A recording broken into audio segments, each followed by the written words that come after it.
Hi everyone.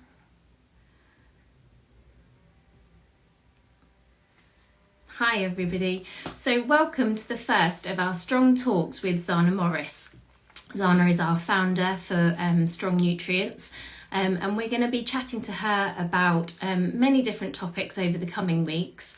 But first of all, just to introduce myself, my name's Lou. Many of you will have spoken to me on DMs on social. I manage the social media feed for Strong Nutrients. So I'm just going to add Zana in now.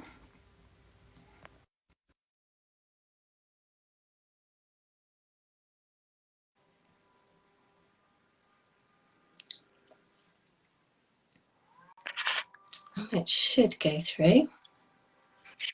Hello. Yay, it worked. It is painless. Yes. Nice to see you. How are you? Very good, thank you. Very nice to see you. So for everyone that's watching, this is my first live, so bear with me, have patience, and I shall try and get through as many questions as I can with Zana. So Zana, today sort of our main topic that we're going to be talking about is intermittent fasting. But just before that, I thought that lots of people will have seen you on here and heard you and listened to your videos and things, but I thought it might just be nice to just discuss why you started Strong Nutrients. It's a great question. I started it because I had these little gyms in London. Originally, I had a very small little gym in Harley Street, and then ended up with three gyms across West London. And at the time, I was getting in supplements that I thought would make a difference to the clients and customers. My background, by the way, is as a nutritionist. I worked and ran health stores back in my early 20s up to my mid 20s. So my background was always the nutrition and supplement side of things. Yeah. And then in my 30s, when I opened up this gym, I was getting very specific supplements because I found there were certain supplements that made a definite difference to clients. Initially, it was more about looking at shape and getting people into shape. And I'm not just talking about fat loss there, I'm also talking about muscle recovery, building, but also a lot of it was connected with things like stress, hormonal balance, that kind of thing. And for me, it just became more common sense. Some of the supplements I was trying to get at that time weren't that easy to get. Like, yeah. Casein protein, for example, oh my gosh, you could almost get it. You couldn't get it for love nor money almost. It was surprisingly difficult. So it just made sense to kind of get a brand together, yeah, that I then had access to them for my clients. Every one of them that I picked is one that I use, as in every one. We don't know, it's not big, as you know, but it's one that I would absolutely use. And that's why you've only, I think it's 7 products that we've got, a couple of variants of some of them, but it's 7 products in total in the range. It's very neat. They're designed not to overlap. They're designed to target very specific areas, particularly around shape and health. I didn't want to go too extreme. Oh my gosh, there's so many supplements out there and so many great companies doing great supplements. I wasn't trying to get in competition with them. I was just trying to get the results for the clients I needed. And that's really the reason, was to pull it together. Yes. And that sort of brings me on a bit. So obviously I'm on social media all the time looking at different things that are happening. And there is so many well-being, nutrition, health advice constantly, particularly at the start year it fires up, but there's always all this advice. So what's your approach to helping people? Yes. Well, as you know, poor Lou knows this well, I don't like social media. I'm really bad at it. I'd make a terrible influencer. I mean, absolutely terrible. My background is very much on the floor. It was dealing with customers in the shop and the health stores. It was dealing as a nutritionist. It was in the gyms, on the floor with clients, training clients, working with nutrition, working with the supplements. So my background's always been about how do I get you or the individual, the client, the best result as quickly as I can in whatever area we're looking at, that be that health, be that shape, be that energy, just get the body balanced back up, yeah, and looking at all those aspects of it. So for me, it's brilliant that there's so much information out there, but it is also horribly confusing, yeah, because we're looking at it, as we all know, one idea goes out there and everyone feels the need to run after it, rather than thinking about what does your body need right now at this point in time to get the results you need right now. Yeah. Yeah. And that's really, it's sort of looking at it in reverse. So rather than looking at here's a diet or here's a supplement, it's, for me, it's much more about looking at you. What might you be lacking? What do you need? What are the issues? How can we solve it? Very, I suppose, without sounding too cliched, result orientated. There's an outcome to this. There's a reason for doing it. And I mean, having worked with you now for a couple of years, it's about feeling good. It's and that's, you know, feeling good so that you can work out, feeling good so that you are stronger, so that you're healthier, so that you're more, you know, sleeping better. It's all, it's having your body work as it should. And so many of us have forgotten what it's like to have our bodies working like it should, because mentally it makes a difference, physically, energetically, our sleep patterns, everything changes. I mean, everything changes when our body's working as it should. And it's really, as much as possible, trying to get that balance back with people, so that then obviously then you can live your life. It sounds cliched, but it's not. It's real. It is about that balance. Sometimes it's such subtle, small changes that you tell people to do, and it can make the biggest difference. Yeah. And that's back to your question on the influencing and the side of things, where there's so much information on social media. We can often miss the really small but incredibly important things, the tiny little things that can make such a big difference, because they don't sound exciting. Not the buzzword and things like that. Exactly. But it is for an individual when it makes a difference to, quite frankly, everything for them. Exactly. Yeah. Right. So shall we look at today's topic? So we're going to be talking about intermittent fasting. We get lots of questions about this, and some of them might seem quite basic, but I think it's best that we try and sort of cover it from the start. So in an ideal world, what would a day of intermittent fasting look like? What would a session look like? Well, so intermittent fasting, it can mean different things for different people. As a rule, when I'm talking about it, I'm looking for clients, or myself, dare I say, to have a gap away from food and anything of food value. So when I say drink, I don't mean water or herbal tea, but anything food value. For anything from 14 to 16 hours, my preference is the 16 hours. So it would mean, for example, if you eat at 7 o'clock in the evening, you have to look at 16 hours later, which I believe off the top of my head is 11 o'clock the next day, before you eat again. Now, some people only do it for 14. Some will do it for longer than 16. They might do it for 18. I find the 16 works well. And then in the rest of the day, now the theory goes, I'm not a huge believer in this theory because I just don't think it's healthy, but the theory goes, you can eat and do whatever you like in the rest of the time. And those other 8 hours if you're fasting for 16. Now, I'm not a huge fan of that version, but nonetheless, in its pure state, I suppose that's what intermittent fasting is about. There's a gap, no food, and then there's a gap where you can do whatever you want in theory. Okay. So would you, so when you break your fast, essentially, when we were talking about it the other day, that breakfast is whatever time you have it, breaking your fast. That's a big thing. Oh my gosh, this comes up time and again. We never look at what the word breakfast actually breaks down into. It's break fast. Yeah. So it's your first meal of the day. The breakfast is your first meal, regardless of whether that's at 8 a.m. or 8 p.m., quite frankly. If it's your first meal, it's a break fast. It's a breakfast. You're breaking it. So yes, how you break it, I think, is important. I think that makes it, that does make a difference. Now, it does depend a little bit on what you're looking to do, what the goal is here. Like, why are you even considering the intermittent fasting in the first place? And if I can briefly run into that, because that will determine what is the best way to break this fast, and go into it on the other side as well from the night before. From the reason I would encourage people to do it, and I wouldn't encourage everyone to do it, just to be very clear, but the reason I would encourage people to do it is it's a lovely reset for the body. It's really nice for resetting insulin levels, stabilizing that. There's a natural growth hormone release, which helps the body repair and recover lean body mass. Blood sugar levels go nice and steady. Fantastic way to help train the body to, well, stabilize insulin, and from on the back of that, lose belly fat. And also very good for energy, because it does seem that the body starts converting fat stores. Now, we won't go into this side too much, but very briefly, you've white fat, you've brown fat. Long story short, the brown fat is the one that gives you all the energy. And so the body starts converting that, which means your energy overall is much better too, generally. So they'd be kind of the reasons I'd encourage people into it. I think it trains the body how to utilize fat properly, and i.e. for energy, which is what fat is. It's stored energy. Now, assuming that's the main reason people are doing it, then you don't want to break the fast blowing all of that, spiking your insulin and having the energy go out the window. You want to break your fast by encouraging that process along a little bit. And so for me, then the first meal should be leaning towards fat and protein. Fat doesn't cause the body to release insulin, so therefore it keeps that blood sugar levels lovely and steady. Protein is essential for the building blocks of you, everything, all the lean body mass, from skin down to your arms, down to hair, you name it, everything firm in you.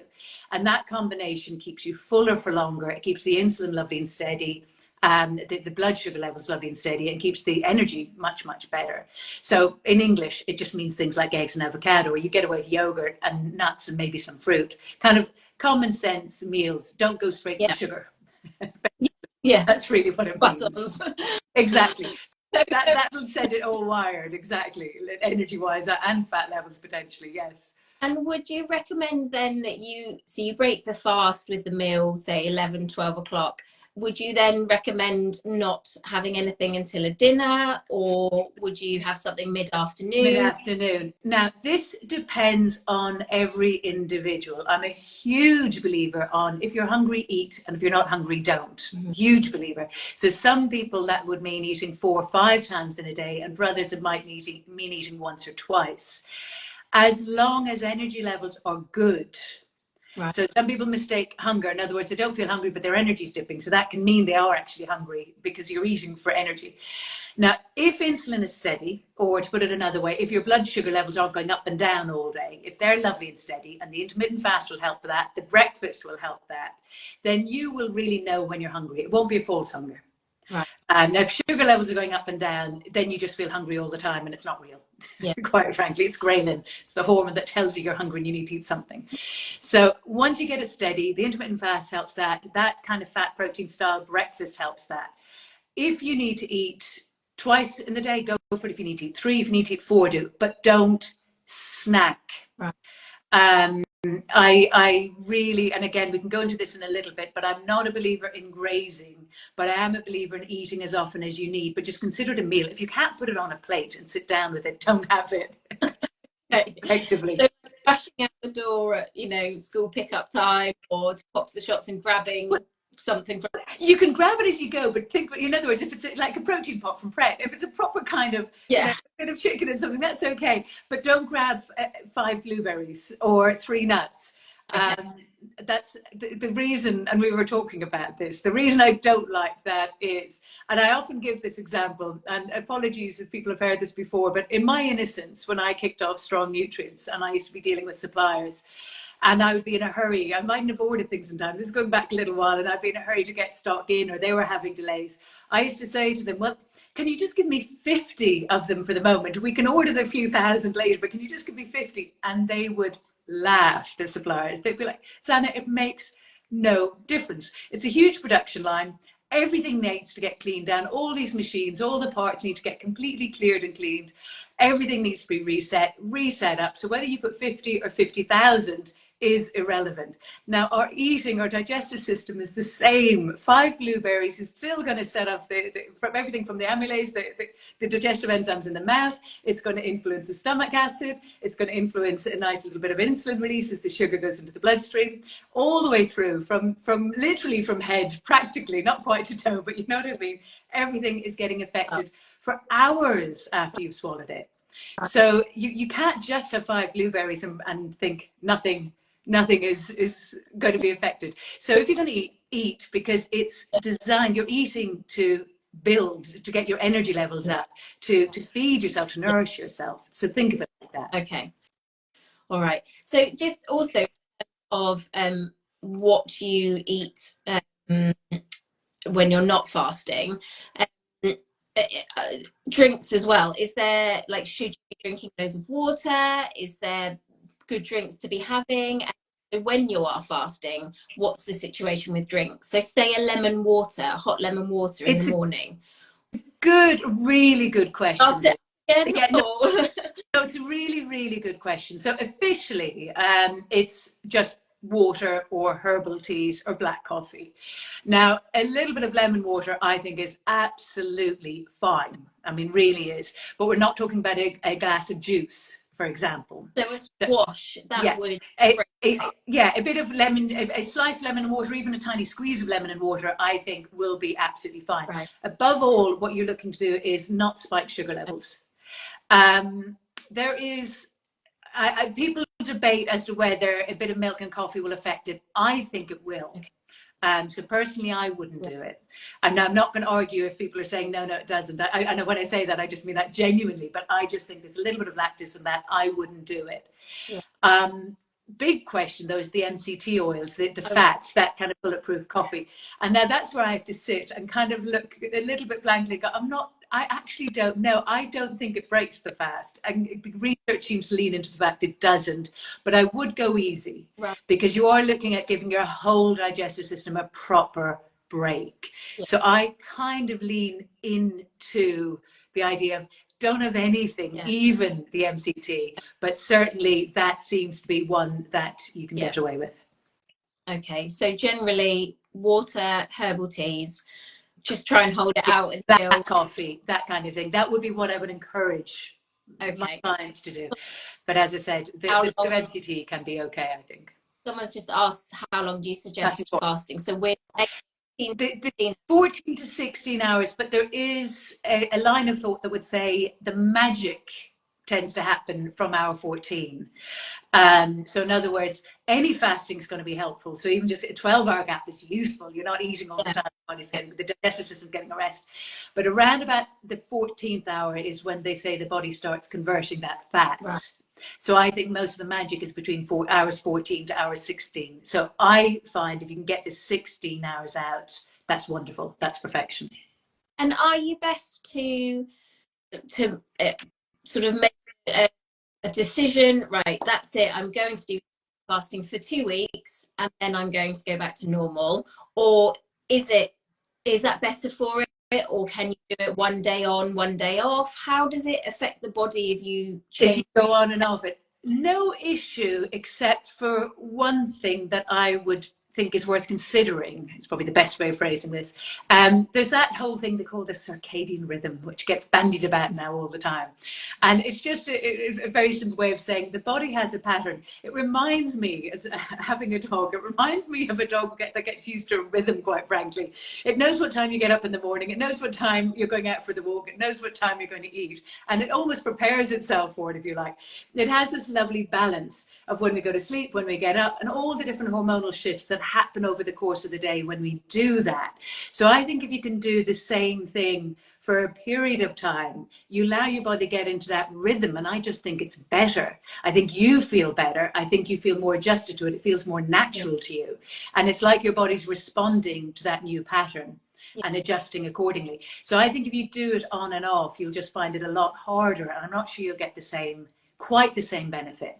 So even if you don't do it from here to eternity, so to speak, if you're going to do it, think of it as a way of life and just get into a rhythm of it and see how you go. Breaking it now and again, oh my gosh, it doesn't matter. There's not going to be any crash. That's not a big deal at all. But I think if you can get a rhythm, it just becomes more of a flow. It's much easier. Yeah, sure. And another question we get lots and lots is about taking supplements in and around fasting. So obviously we get questions a lot with Amino Slim, and we always explain that you have to have that 2.5 hour break from food before you take Amino Slim. But people have been asking me, what about creatine and their collagen and anything they take like that at bedtime? How do those supplements affect? So again, you're looking at anything with real food value. In other words, a macronutrient is what it gets called. Your carbohydrate, your protein, or fat. Now, creatine, Amino Slim, collagen, those magnesium. So magnesium is a mineral, so it doesn't count. It won't affect a fast. A vitamin like vitamin C will not affect a fast. Collagen, creatine, and actually the Amino Slim, they're all amino acid based supplements. They're protein based ones, but not complete proteins, which means they're not a macronutrient. They're not a full protein. They're not a full complete food. In English, you can have them. They won't interfere with the fast at all. No problem whatsoever. Good. Right. Okay. Someone else was just asking, let me see if I can see this question. Do you ever feel hungry? Which prompted me to think we had mentioned about that last supper that you have the night before. How can you help yourself to not feel hungry? This makes all of the difference in the world, particularly if you're starting. Now, if you're an aficionado at this and you know what to do, then it's up to you whether you take this advice or not. And I actually mean that 100%.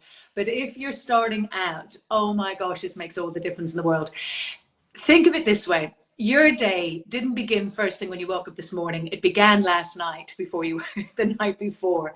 How you feel this morning is going to be very much based on what you did the evening before. Your last meal or your last supper, as you say, is going to determine how hungry you wake up this morning. Yeah. Protein is absolutely, oh my gosh, it's imperative if you want to stay full through the night into the next morning. So if you have a very high carbohydrate meal, such as a pasta dish or something like that, if I did that, I'm going to wake up hungry. I will. I'd have to be really focused to carry myself through to fast for a few extra hours through the morning into mid-morning. But if I have a high protein meal, and that can be any kind of fish, meat, it can be vegetarian, vegan based, it can be omelets, it can be pulses, lentils, that kind of thing, that if you keep the protein high in the evening, and you can still have, I'm actually not saying you don't need, you can still have the potatoes or rice alongside it if you wish, but have a good protein meal in the evening. It will carry you. And a lot of people do it just by simply adding in a protein shake after the meal. And that carries. If you don't want to have, I would recommend around about the equivalent of 200 grams or even more of fish or meat, which for some is normal, for others can feel like a huge amount. And if it feels to you like a huge amount, then have a protein shake as a dessert, and that just tops it up and carries you through. But the protein will make all the difference in the world. You won't wake up hungry, so it'll make it much easier to carry yourself through. Don't have a high sugar breakfast. If you have a sugary breakfast, you're going to be hungry 2 seconds afterwards. Right. Okay, exaggerated, but you'll end up with that insulin spike, which leads to ghrelin, which leaves you craving. So that fat protein breakfast will carry you through then steadily, and then you won't get the hunger. And then, as we said thereafter, if you need to eat 3 or even 4 times in that 8-hour window, fine, do so. Genuinely now, and I mean that. Some people find when they eat more, if they've weight to lose, they can actually lose weight. So I'm not necessarily saying here, don't eat. In that window, if you're hungry, eat, but just make sure they're little complete meals, a bit of protein, a bit of fat, and if you wish, a little bit of a carbohydrate with it, but have them more complete, not just a grab and run. Yeah, okay. And in the morning, say someone was taking the pure creatine, they're okay to take that first thing in the morning with a black coffee or water? That will work perfectly well. And for anyone taking creatine, you can definitely take them in coffee, but please don't let the coffee be too hot. No. It kills it, and you'll just have expensive coffee. So make sure it just sort of cool down into kind of more warm, but not too hot. Lukewarm or in water. Or water, exactly. It dissolves, as most of anyone taking it will know, it dissolves in warm drinks. It doesn't dissolve in water, but it doesn't really taste of anything. So I usually put it into a protein shake. Yeah, that's what I normally do as well. Lovely. Well, that's answered all the questions, and we haven't had we've answered any that have come up now. But if anyone obviously has any questions, then drop me a DM or ask us on either Zana's page or Strong Nutrients, and we can answer. And next week we're going to be talking all things protein, aren't we? Yes. So getting into the protein and the why and whereabouts thereof. And just to say just to loop back on this intermittent fasting thing, just a little reminder as to why people should do it. Now, I'm not saying everyone should do this. We're not here saying everyone should do intermittent fasting, but if you do, the reasons are that's stabilizing. It gives the body a lovely rest. There's all sorts of research on longevity and the rejuvenation of cells generally. It gives the body that lovely repair time, and it also helps flatline the insulin levels, or at least stabilize them. So really helpful for losing belly fat. Great for energy, I think. More steady energy through the day. Perfect. Thank you so much, Zana, for your time. Thank you. It's nice to speak to you. I will speak to you soon. You will indeed. Thank you very much. Joining. Bye-bye, Lou. Bye-bye.